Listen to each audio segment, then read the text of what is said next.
Good morning. कल का video शायद देख लिया होगा और अभी फिर नेक्स्ट जो बचा क्वेश्चन है 12 का, उसको हम डाल देते हैं और उसको मैन्युअली फिर से पढ़ देना है। और लाइट से स्टार्ट किया था तो लाइट से संबंधित कुछ क्वेश्चन दे रहे हैं इसमें। सबसे पहले एक मैंने बोला था अभी कि इमेज, जस्ट बताया था कि इमेज से संबंधित क्वेश्चन, इमेज से संबंधित क्वेश्चन की हमने दिया था कि फोकस और पोल के बीच यदि किसी वस्तु को रख दिया जाए उसका इमेज कैसा बनेगा। उसका इमेज हमने बोला था काल्पनिक बनेगा, आवर्धित बनेगा, वस्तु से बड़ा या आवर्धित एक ही चीज़ है, और सीधा बनेगा। ठीक है, उसी क्रम में अगला क्वेश्चन चल रहा है। इसे आज के लिए आज का क्वेश्चन नंबर 1 है, आज के दिन का। इसमें एक न्यूटन्स फार्मूला आता है, उसको याद कर जाओ। न्यूटन्स फार्मूला एक आता है, उसको याद करना है। कह रहा है यहाँ पे कि यदि पहला और दूसरा फोकस से वस्तु और प्रतिबिंब की दूरी x1 और x2 है, वस्तु की दूरी, प्रतिबिंब की दूरी x1 x2, तो वस्तु की दूरी कितनी, इसको याद रखना। ये नेचर क्वेश्चन के जैसा हो। वस्तु की दूरी माने ऑब्जेक्ट डिस्टेंस, ऑब्जेक्ट डिस्टेंस यदि x1 हो और प्रतिबिंब दूरी, प्रतिबिंब दूरी मतलब होता है यदि हमारा इमेज डिस्टेंस x1 x2 हो, पहला फोकस, दो फोकस यहाँ पे दिया गया, एक फोकस से न्यूटन्स फार्मूला है, वस्तु की दूरी x1, प्रतिबिंब की दूरी x2, तो फोकस जो होता है ना, ये हमारा √x1 x2, ये हमारा ऑब्जेक्टिव में दे देगा, तुमको दे देगा कि तो फोकस दूरी होती है x1 x2, √x1 x2, x1/x2, तो इसको टिक मार देना, इंपॉर्टेंट क्वेश्चन। फिर एक बार देखो, हमने कहा कि यदि न्यूटन्स का फार्मूला है कि यदि वस्तु की दूरी फोकस से f1 है, x1 है, और दूसरे फोकस से उसकी दूरी x2 है, तो कहा कि हमारा फोकस दूरी कितनी होगी, एग्जैक्ट फोकस दूरी क्या बोलेंगे, √x1 x2। नोट कर दो इसको।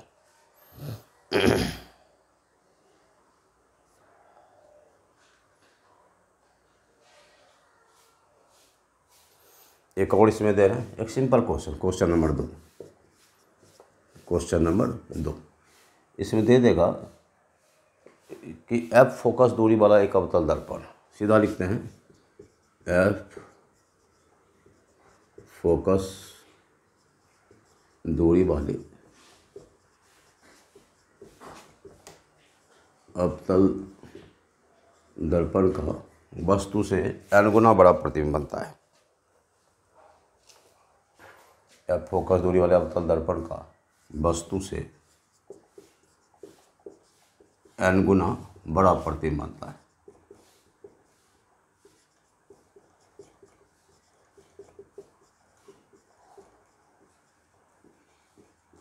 यदि प्रतिबिंब वास्तविक हो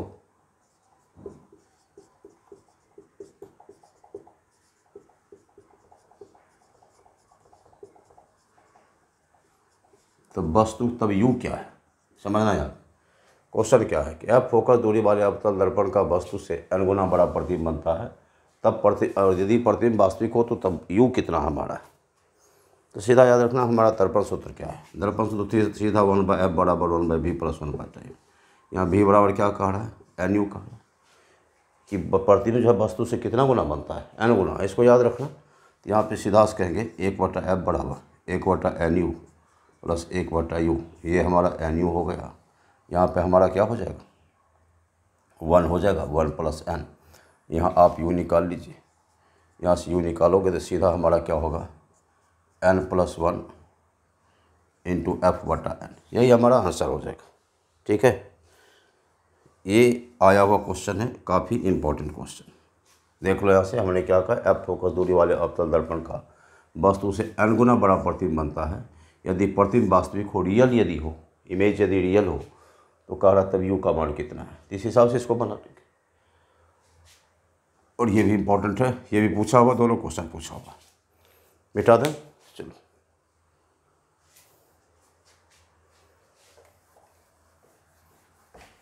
कुछ इंपॉर्टेंट क्वेश्चंस इसका लाइट का डालेंगे, इसको बढ़िया से पढ़ देना।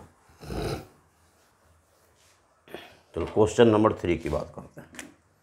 क्वेश्चन नंबर 3, क्वेश्चन नंबर 3 में थोड़ा लेंस की तरफ जाते हैं। एक ऐसे सिंपल सा कोई भी लेंस हो, यदि लेंस को पानी में डुबाया जाता है तो उसका फोकस 4 गुना बढ़ जाता है। ध्यान देना, यदि लेंस को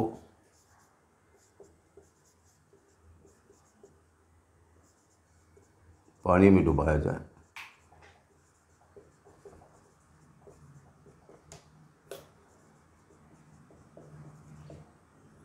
तब फोकस क्या होता है, 4 गुना बढ़ता है। इस पर एक क्वेश्चन रहता है, ये बहुत इंपॉर्टेंट है, इस पर क्वेश्चन रहता है। क्वेश्चन देता है कि 20 सेंटीमीटर फोकस दूरी वाले एक लेंस को, या उत्तल लेंस अवतल लेंस कुछ भी होगा, 20 सेंटीमीटर फोकस दूरी वाले उत्तल लेंस को पानी में डुबाया जाता है, तब उसका फोकस कितना होगा, सीधे 80 सेंटीमीटर। हमने क्या कहा, 20 सेंटीमीटर फोकस दूरी वाले फोकल लेंथ फोकस दूरी वाले उत्तल लेंस को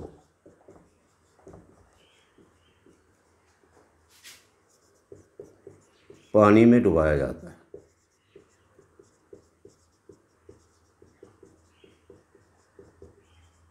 एफ हमारा कितना होगा, सीधा लिखा एफ 4 गुना होता है, कितना सीधा याद रखना, इसका 80 सेंटीमीटर आंसर हो जाए।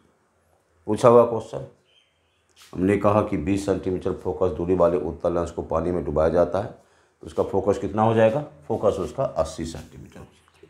ठीक है, क्वेश्चन नंबर 4 पे चलो। एक क्वेश्चन इस टाइप का, पीछे का क्वेश्चन नहीं, कि जैसे रिफ्रैक्टिव इंडेक्स का क्वेश्चन होता है, रिफ्रैक्टिव इंडेक्स का दे देगा कि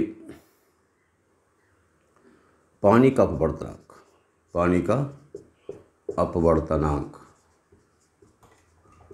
मतलब रिफ्रैक्टिव इंडेक्स ऑफ वाटर, ये कह रहा है 4/3। ठीक है, और फिर कह रहा है कांच का वर्तनांक रिफ्रैक्टिव इंडेक्स ऑफ ग्लास, ये दिया हुआ है 3/2। कह रहा है कि पानी के सापेक्ष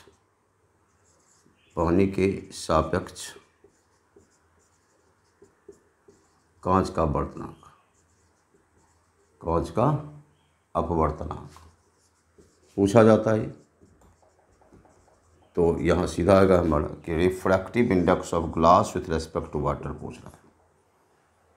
refractive index of glass with respect to water बहुत बहुत इंपॉर्टेंट, बार बार पूछता है।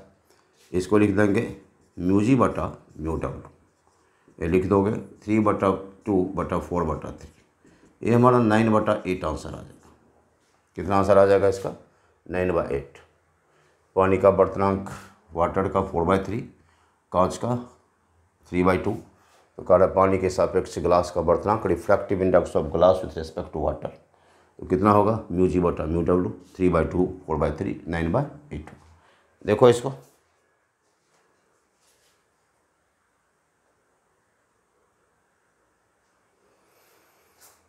आगे नेक्स्ट क्वेश्चन की तरफ चलेंगे फिर।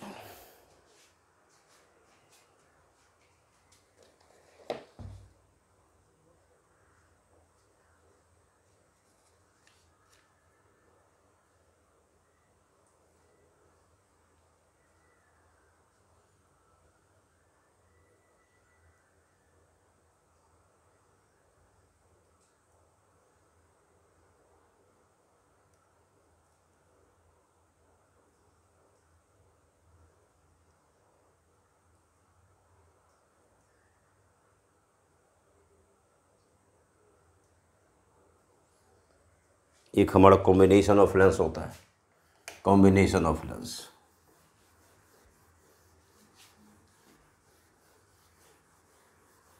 नेक्स्ट चलो, इसमें एक देगा तुमको, क्वेश्चन 4 होगा, क्वेश्चन नंबर 4 ये देगा कि 80 सेंटीमीटर फोकस दूरी वाले उत्तल लेंस को 50 सेंटीमीटर के फोकस दूरी वाले अवतल लेंस के साथ जोड़ दिया जाता है। सीधा से यहाँ पे क्वेश्चन सीधा कह रहा है कि 80 सेंटीमीटर फोकस दूरी वाले उत्तल लेंस को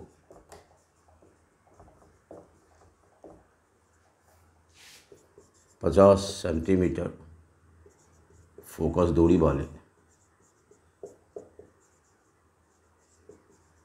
अवतल लेंस के साथ जोड़ा जाता है।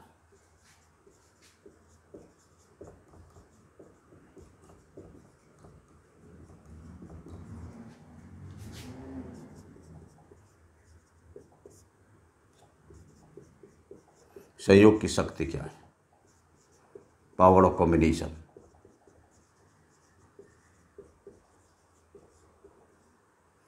कल है इतना फोकस दूरी वाले कन्वेक्स लेंस, इसको क्या बोला जाता है? कन्वेक्स लेंस को 50 सेंटीमीटर फोकस दूरी कनकेव, इसका मतलब है कनकेव लेंस के साथ इसको कंबाइन किया जाता है। सीधा याद रखना यहाँ पे, ऐसे केस में पी जो होता है ना, P1 माइनस P2 हो जाता है। क्यों हो जाता है? तो याद रखना सबसे पहले यहाँ P है संयोग की शक्ति, या कभी कभी फोकस भी पूछा जाता है, परिणामी शक्ति पूछेगा। ऐसे परिणामी शक्ति का फार्मूला डायरेक्ट ये हो जाता है। तो पहला फोकस दूरी 80 सेंटीमीटर है उत्तल लेंस का। यहाँ पे P1 लिखो, क्या लिखो? उत्तल का फोकस 180 कर दो, जो भी हमारा होगा 1.25 हो गया हमारा, इतना डायोप्टर हो गया। फिर P2 की बात कर दें, P2 हमारा कितना है? 50 सेंटीमीटर। तो फिर से लिखो 100/50 माइनस 50 लिखोगे तो अवतल लेंस है, तो अवतल लेंस की फोकस दूरी -50 होती है। तो कितना होगा? -2 डायोप्टर में आया। तो देयरफॉर हम P करेंगे ना, तो P हमारा कितना हो जाएगा? 1.25 -2 कर दोगे तो -0.75 डायोप्टर आंसर होगा इसका। याद रखना क्योंकि इसमें अवतल लेंस है तो इसका क्या होता है? माइनस में होता है। ठीक है, यहाँ तक हुआ क्लियर तुम्हारा कि फोकस दूरी है उत्तल लेंस का 80 सेंटीमीटर और कनकेव का हमारा 50 सेंटीमीटर, दोनों को हम जोड़ देते हैं। तो इसके संयोग की शक्ति कितनी होगी? तो सीधों को जोड़ेंगे कि पावर क्या होगा? दोनों को जुटेगा तो P1 प्लस P2। तो P1 हमारा देख लो 1.25 -2 कितना हो गया? -0.75 डायोप्टर। चलो मिटाए इसको, देख लो एक बार।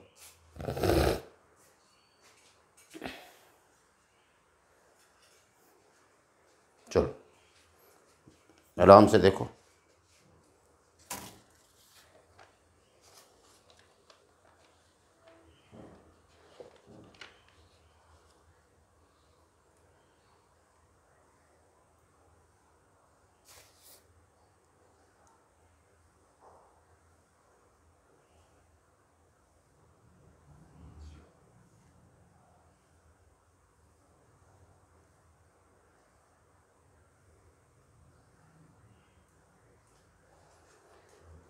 क्वेश्चन 5 की तरफ चला। क्वेश्चन नंबर 5,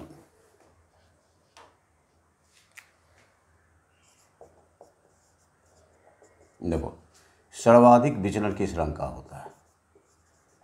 सर्वाधिक विचलन, most deviated colour, most deviation.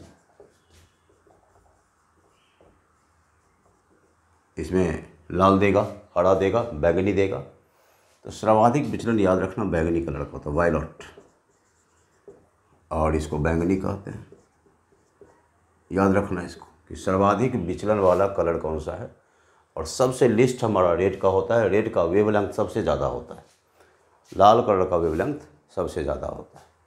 इस पर एक क्वेश्चन और, क्वेश्चन नंबर 6। इसमें तुम्हारा क्वेश्चन नंबर 6 में सीधा सा एक क्वेश्चन आता है, एक सिंपल क्वेश्चन यहाँ पे देखना कि 4 डिग्री कोण के प्रिज्म द्वारा, या सीधा दिख रहा है कि 4 डिग्री कोण के प्रिज्म द्वारा 2.8 डिग्री का विचलन होता है, डिविएशन होता है, विचलन प्राप्त होता है। तो म्यू का मान, अब वर्तनांक क्या है? प्रिज्म के पदार्थ का वर्तनांक क्या है? क्या दिया? 4 डिग्री कोण के प्रिज्म द्वारा 2.8 डिग्री का विचलन, मतलब डिविएशन होता है। तो कह रहा कि म्यू क्या है? तो इसका सीधा सा फार्मूला हमारे पास क्या है? हमारे पास फार्मूला है डेल बराबर म्यू माइनस 1 इंटू ए। डेल क्या है हमारा? इसका फार्मूला है म्यू माइनस 1 इंटू ए। डाल देंगे इसको, विचलन ये 4 डिग्री 2.8 है, 2.8 डिग्री करो। ये म्यू पूछ रहा है तुमको, ये तुमको दिया गया है 4, ये हमारा होगा, इधर काटो इधर, तो 0.7 बराबर म्यू माइनस 1, म्यू कितना 1.7 इसका आंसर होगा। ठीक है, ये सीधा सा हमारा 1.7 यहाँ पे हो। इसको याद रखना है हमें से। इस ढंग का क्वेश्चन यदि आता है तो हमारा ये फार्मूला है, डायरेक्ट फार्मूला लिखेंगे, क्वेश्चन को वैल्यू को पुट कर देंगे हम यहाँ। चलो नेक्स्ट में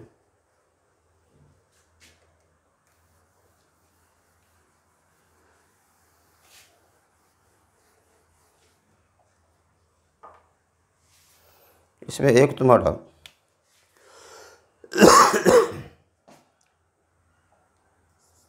क्वेश्चन 7 की तरफ चलो, जिसमें आई डिफेक्ट का क्वेश्चन जो है ह्यूमन आई का, इसको डायरेक्ट हम लिख देते हैं। उसमें से याद रखना है कि जैसे मेट्रोपिया होता है, इसको निकट दृष्टि कहते हैं। कोई भी एक क्वेश्चन इसमें आता है, निकट दृष्टि, हाइपरमेट्रोपिया, इसको दीर्घ दृष्टि कहते हैं, दीर्घ दृष्टि। किसके लिए कौन सा लेंस उपयुक्त होता है, याद रखना, इसके लिए अवतल यूज किया जाता है। इसके निवारण के लिए, सेफ्टी के लिए किसका यूज किया जाता है, अवतल, कनकेव लेंस, अवतल लेंस, याद रखना बहुत इंपॉर्टेंट होता है। और इसके लिए हमारा क्या होता है, उत्तल लेंस होता है। ये कन्वेक्स और ये कनकेव, एक अवतल लेंस और दूसरा उत्तल लेंस। ये क्वेश्चन नंबर 7 हमारा बना। क्वेश्चन 8 की तरफ चले हम लोग। क्वेश्चन नंबर 8,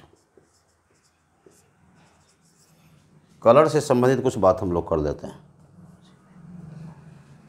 कलर किसको मिलाने से क्या बनता है, यहाँ पे देखो, एक हम ये दे देते हैं, ये हमारा R है, ये हमारा G है, और इधर हमारा क्या, यहाँ पे हमारा B है, यहाँ पे हमारा M होता है, इस जगह पे C होता है, ये हमारा क्या होता है, पाई होता है। याद रखना, रेड प्लस ग्रीन मिलेगा तो क्या बनेगा, ये मिलना होता है कि इस दो कलर को मिलाने से क्या बनता है। रेड प्लस ग्रीन बोलोगे तो क्या बनेगा, मैजेंटा। ग्रीन प्लस ब्लू बोलेंगे तो क्या होगा, शान। फिर R प्लस B बोलेंगे तो क्या बनेगा, हमारा येलो बन जाएगा। ये हमारा प्राइमरी कलर, इसमें क्या है, primary colour RGB, red green blue हमारा प्राइमरी कलर है। इसको याद रखना, ये हमारा प्राथमिक वर्ण है। पूछा जाता है कि प्राथमिक वर्ण कौन सा है, इंपॉर्टेंट, वेरी इंपॉर्टेंट।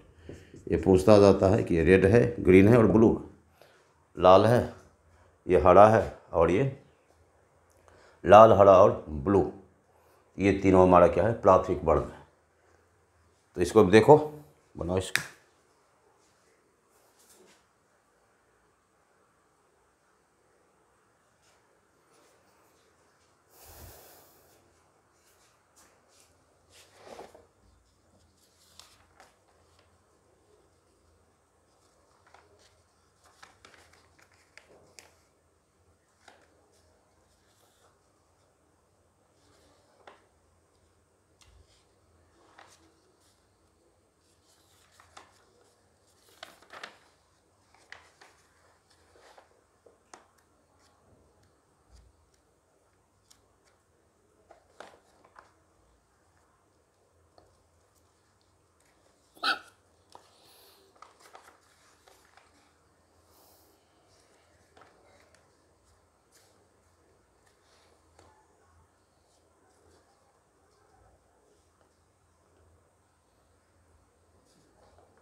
नेक्स्ट चलें आगे।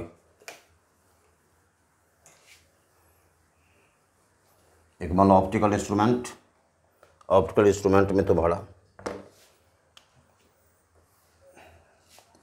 क्वेश्चन नंबर 9 या 8 जो भी हमारा होगा, इसमें सीधा सा है कि दूरदर्शी, जैसे खगोलीय दूरबीन का प्रतिबिंब कैसा होता है, एस्ट्रोनॉमिकल यूनिट,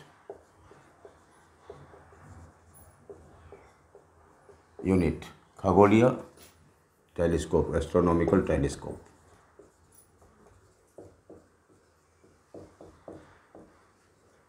खगोलीय दूरबीन में प्रतिबिंब की प्रकृति, इमेज कैसा बनता है? याद रखना, इसमें जो इमेज बनता है ना, काल्पनिक, सीधा और उल्टा होता है। काल्पनिक, सीधा और उल्टा। इसका सीधा लिखना, काल्पनिक, सीधा और उल्टा। काल्पनिक, सीधा तथा उल्टा। इमेज ये वर्चुअल, इरेक्ट और ये इन्वर्टेड। इसको देख लो, ये आते रहता है कि खगोलीय दूरबीन में बनने वाला प्रतिबिंब कैसा होता है। क्या कहा हमने? ये वर्चुअल होता है, इरेक्ट होता है और इन्वर्टेड होता है। इसको देख लो। क्वेश्चन नंबर 10 पे चलो। ये 9 था, क्वेश्चन 10 पे चलो।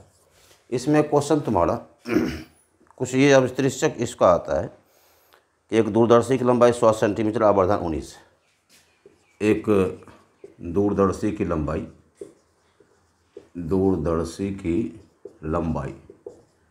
100 सेंटीमीटर तथा आवर्धन या मैग्नीफिकेशन, आवर्धन कितना है? 19 है। दूरदर्शी की लंबाई मतलब टेलीस्कोप इसको कहते हैं। टेलीस्कोप की लंबाई कितनी है? और ये मैग्नीफिकेशन कहलाता है 19। तो फोकस इसका पूछा जाएगा, अलग अलग दोनों का फोकस पूछा जाएगा। तो अभिदृश्यक और नेत्रिका की फोकस दूरी, यहाँ सीधा क्या पूछेगा? अभिदृश्यक मतलब ऑब्जेक्टिव तथा नेत्रिका की फोकस दूरी क्या है?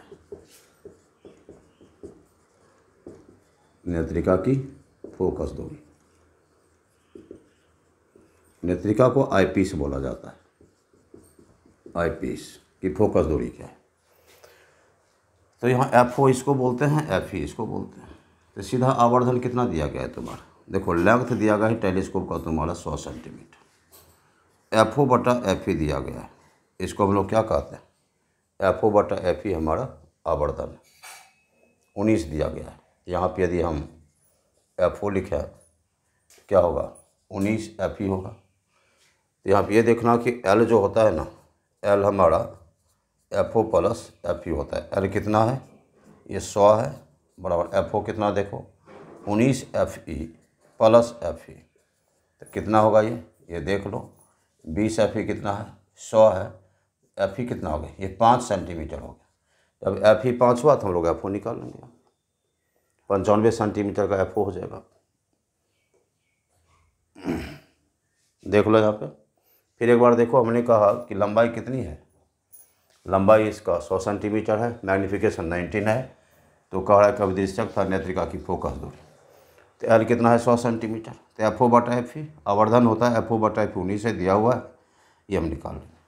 ठीक है, चल नेक्स्ट चलते हैं आगे।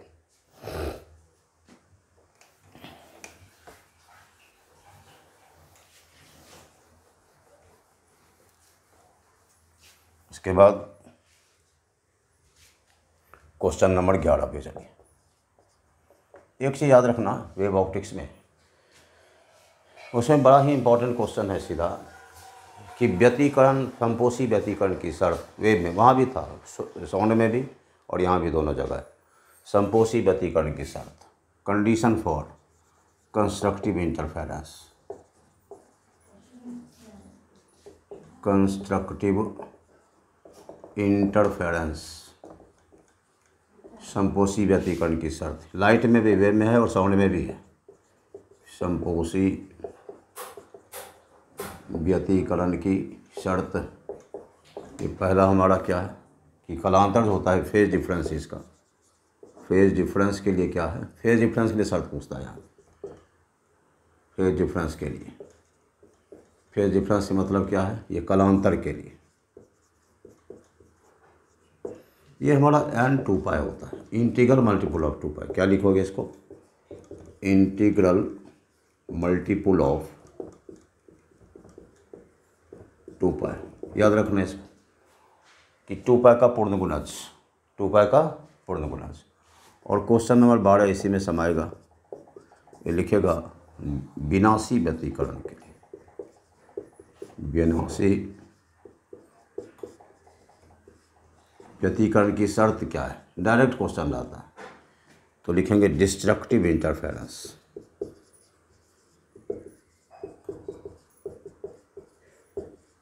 फेरेंस की शर्त देगा, कंडीशन। तो यहाँ लिखा 2n+1 पाए, ये फेज डिफरेंस होगा ना, ये क्या होगा 2n+, बहुत इंपॉर्टेंट, दोनों बहुत इंपॉर्टेंट है।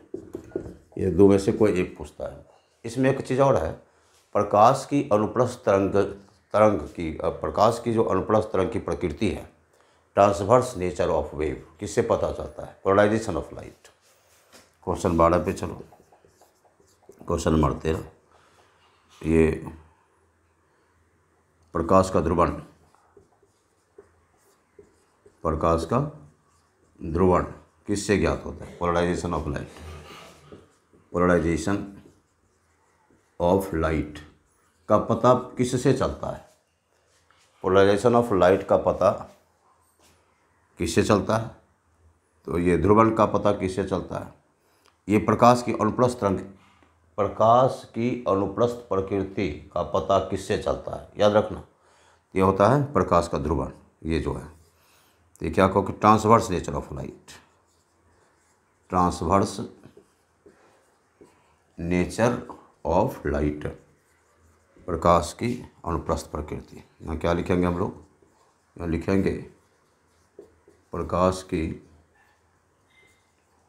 अनुप्रस्थ प्रकृति का पता किससे चलेगा? प्रकाश के ध्रुवण से। याद रखना यहाँ। नेक्स्ट चलना आगे,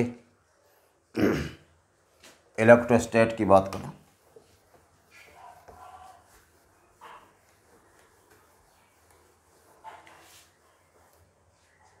फोर्टीन पे चलो।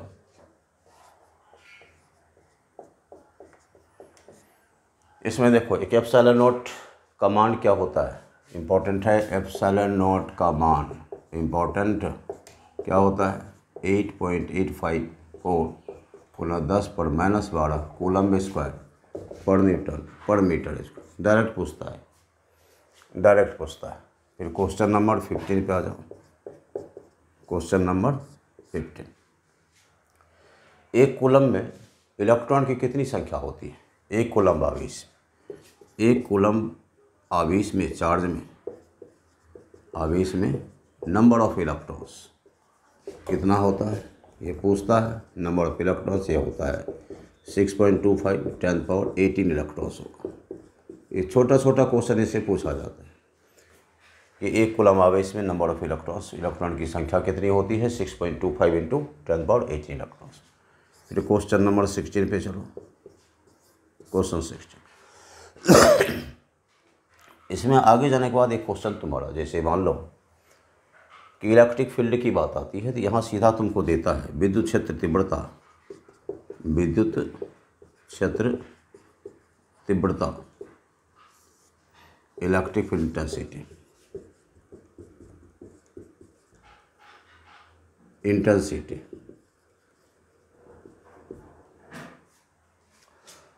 इसके लिए तुमको देता है कि डायरेक्ट का मात्रक।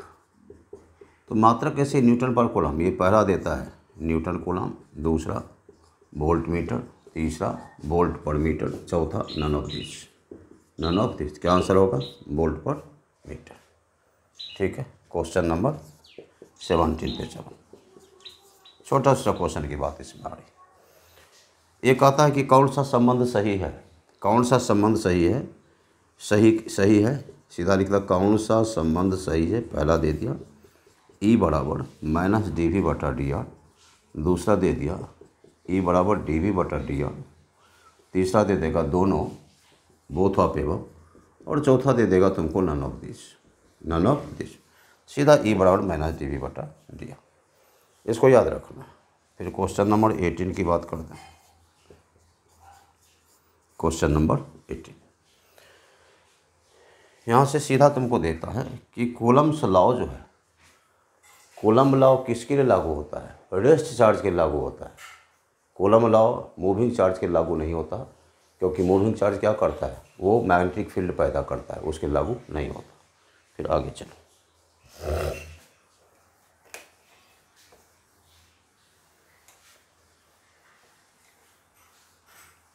क्वेश्चन 19 पे आ जाओ। क्वेश्चन नंबर 19,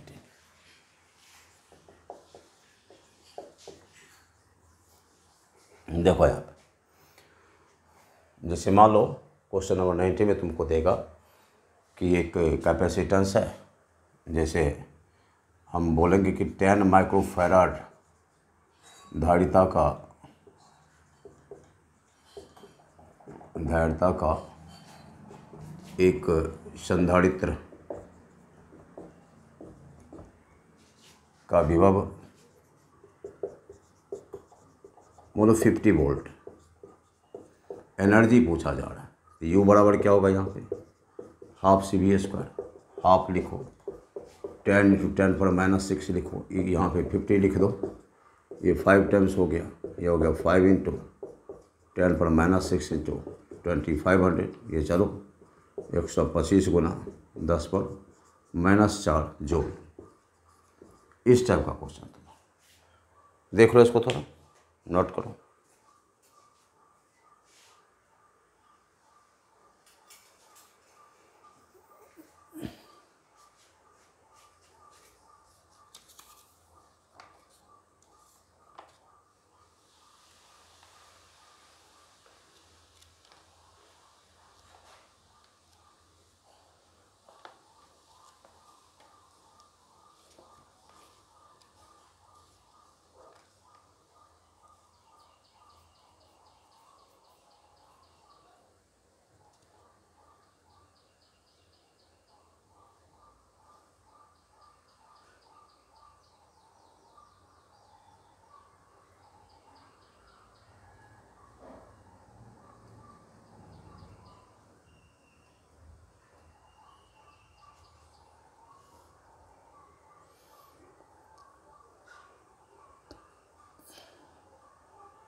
किसी में देखो क्वेश्चन नंबर 20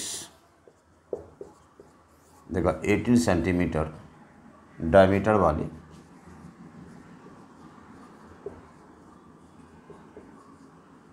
गोलीय चालक की धारिता,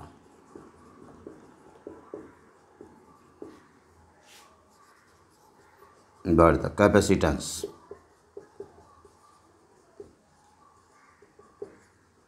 कितना होगा, सीधा सी होता है हमारा 4πε0r, सीधा लिख देना इसको, ये हो जाएगा हमारा इसका वैल्यू। जैसे देखो 1/4πε0 का वैल्यू होता है 9 × 10⁻⁹, तो सीधा यहाँ r है, डायमीटर तो 9 सेंटीमीटर, तो यहाँ पे लिख दोगे 1/9 × 10⁻⁹ गुना, यहाँ देखो 18 सेंटीमीटर है, ये डायमीटर है, 18 तो रेडियस 9 हो जाएगा, तो 9 × 10⁻⁻, कैंसिल करो तो ये कितना होगा 10⁻⁷ फैराड, इतना हो गया हमारा 10⁻⁷ फैराड, इसका हो गया 11 हो गया ना, 10⁻11 हो गया, 10⁻11। इसको देख लो,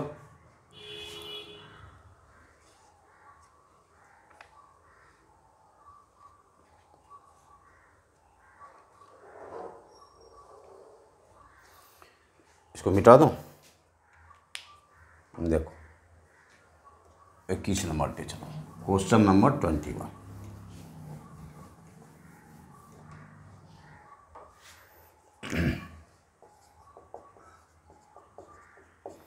कहेगा यदि प्लेट समांतर प्लेट के बीच के डायरेक्टली रख दिया जाए तो उसकी धारिता के गुना बढ़ जाती है, बहुत इंपॉर्टेंट। यदि पैरेलल प्लेट कैपेसिटर के बीच माने समांतर पट संधारित्र बीच के डाइलेक्ट्रिक रखा जाए तब धारिता या कैपेसिटेंस पहला के गुना होता है, दूसरा 1/k गुना होता है, तीसरा हमारा k² गुना होता है, और चौथा हमारा नन ऑफ दिस की बात आ रही है। नन ऑफ दिस क्या होगा हमारा k गुना होता है। ये बहुत इंपॉर्टेंट ये भी है, इसको देख लेना, तो बहुत इंपॉर्टेंट हमारा। यहाँ पे फिर क्वेश्चन नंबर 24 पूछा हुआ है कि 64 छोटी छोटी बूंदों को मिला करके बड़ी बूंद बनाई जाती है। कह रहा कि 64 छोटी छोटी बूंदों को मिलाकर, छोटी छोटी बूंदों को मिलाकर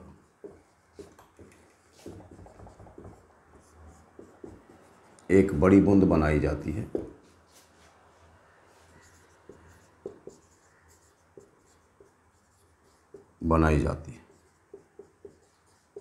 तो बड़ी बूंद और छोटी बूंद की विभव का अनुपात, बड़ी बूंद तथा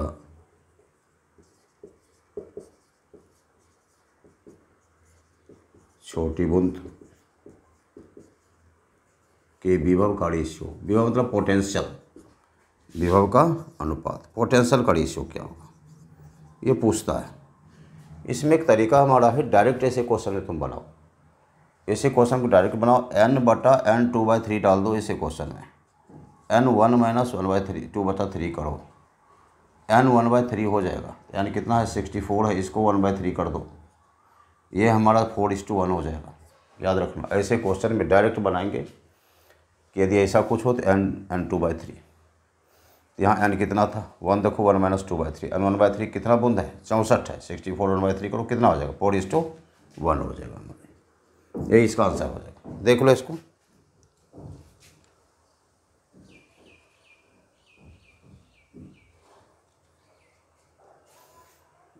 विभव, सॉरी ये 1/3 कर दो, गलत हुआ था, 1 मिनट, ये कर दीजिएगा, n1 - 1/3, ये n2/3 होता है, यहाँ दोगे 64, यहाँ 2/3, ये दोगे 4/3, 2/3 कैंसिल हुआ, 16:1 होगा, सॉरी उसके लिए 2/3 नहीं होता, वो 1/3, n/n 1/3।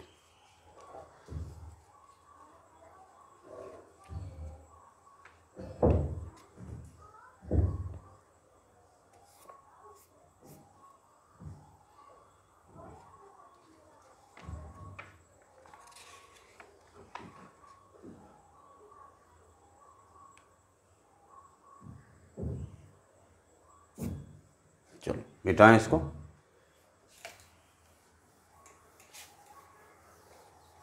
क्वेश्चन 25 पे चलो, 25, क्वेश्चन 25 पे आ जाओ। क्वेश्चन है 1 सेंटीमीटर की दूरी पर रखे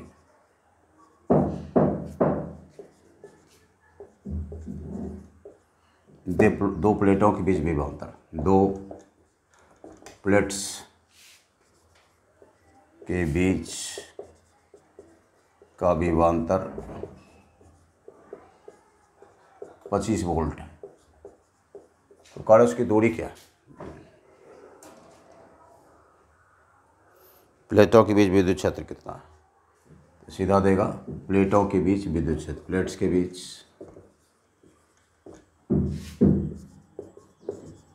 विद्युत क्षेत्र, इलेक्ट्रिक फील्ड, क्या लिखेंगे, इलेक्ट्रिक फील्ड क्या है,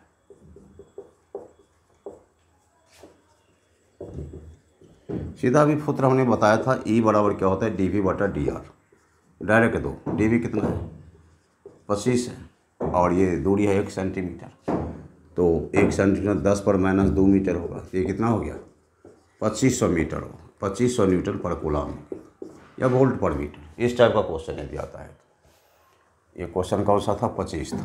क्वेश्चन नंबर 26 पे था, मोस्ट इम्पॉर्टेंट, इसमें हमारा इस टाइप का है, ऐसा हमारा ये देखिए, एक ये देगा, एक ये, मोस्ट इम्पॉर्टेंट क्वेश्चन ये रहेगा, फिर यहाँ पे ये रहेगा, ये सी है और सी, कहेगा इसके ए और बी के बीच, इस ए और बी के बीच तुम्हारा इक्विवेलेंट कैपेसिटेंस पूछेगा, इक्विवेलेंट कैपेसिटेंस पूछेगा कि ये सेम पोटेंशियल पे है, ये भी सेम पोटेंशियल पे है, मतलब तीनों पैरेलल में है, ये पैरेलल में है तो कुछ इस टाइप का बन जाएगा हमारा, कुछ ऐसा बन जाएगा, पैरेलल में है हमारा ऐसा बन, सी तो क्या होगा यहाँ पे हमारा 3C होगा।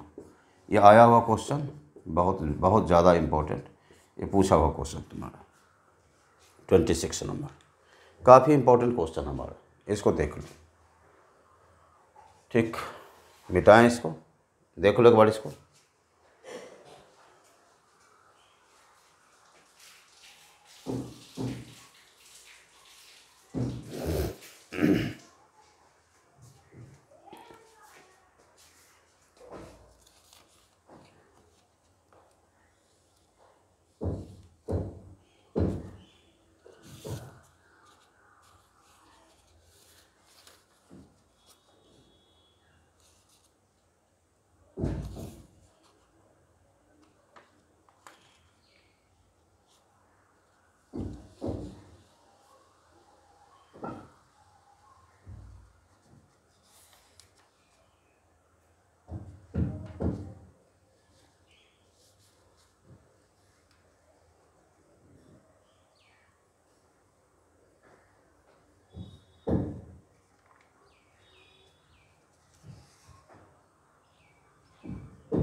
चलो,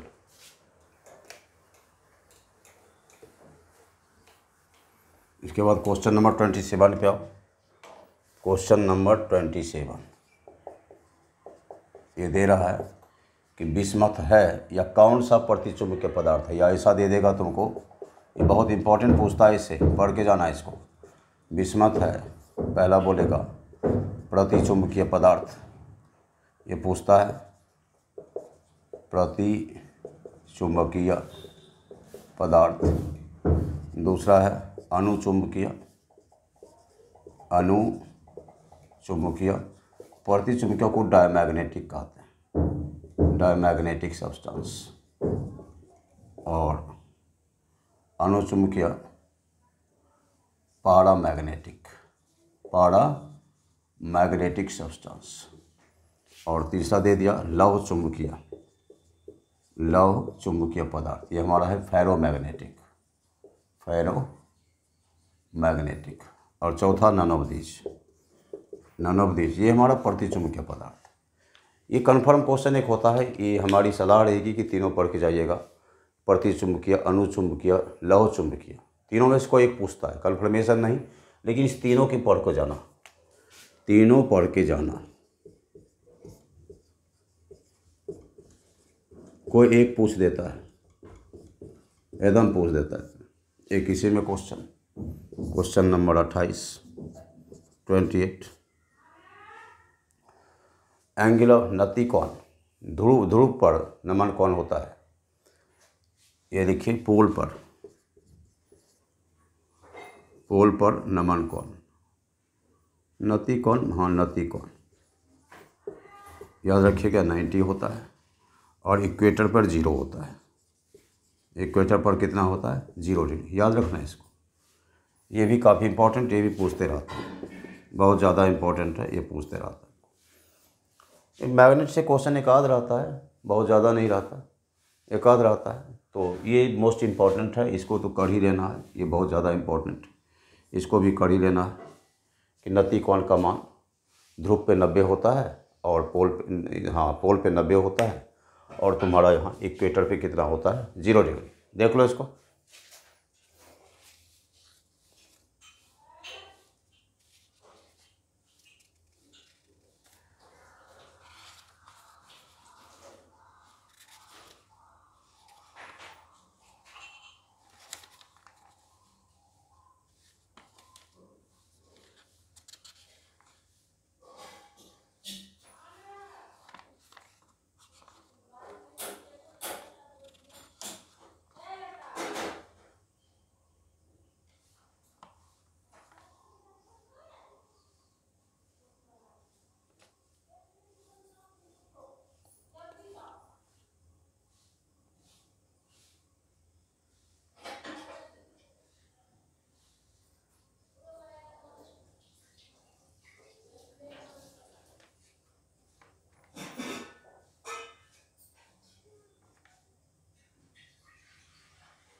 चलो,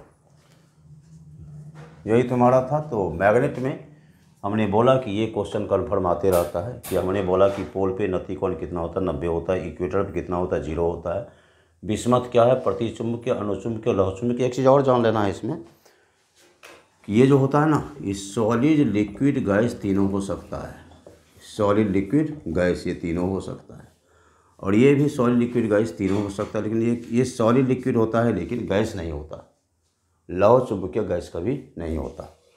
इसको याद रखिएगा कि पोल पे मत को। एक काम कीजिए कि आज इतना हम डाल रहे हैं, जस्ट रात में डाले हैं, और एक वीडियो और डालेंगे कोशिश करना देख लेने का उसको, ठीक है। तो पहले इसको देख लो, इतना पार्ट हमने बताया, 28 क्वेश्चन सभी बताया, 35 रात में बताया था, तो इतना क्वेश्चन तुम्हारे पास है। तो नेक्स्ट हमारा मैग्नेट से भी कुछ क्वेश्चन हम डालेंगे, मैग्नेट से भी, और इलेक्ट्रिसिटी और मॉडर्न, इलेक्ट्रिसिटी और मॉडर्न का क्वेश्चन। मॉडर्न से तुमको 3 से 4 क्वेश्चन, 3 क्वेश्चन कन्फर्म होता है मॉडर्न से। एक वीडियो और हम कोशिश करते हैं कि एक वीडियो और डाल देते हैं, इसको आप देख लीजिएगा सामने, किसी भी ढंग से आपके पास पहुंचेगा। जहां भी आप कहीं हो, रास्ते में हो, जहां भी तुम हो, वहीं पे तुम देख लेना उस क्वेश्चन को, ठीक है। और यहाँ तक बताएं, और इसको आराम से इसको देखो। All the best, good day.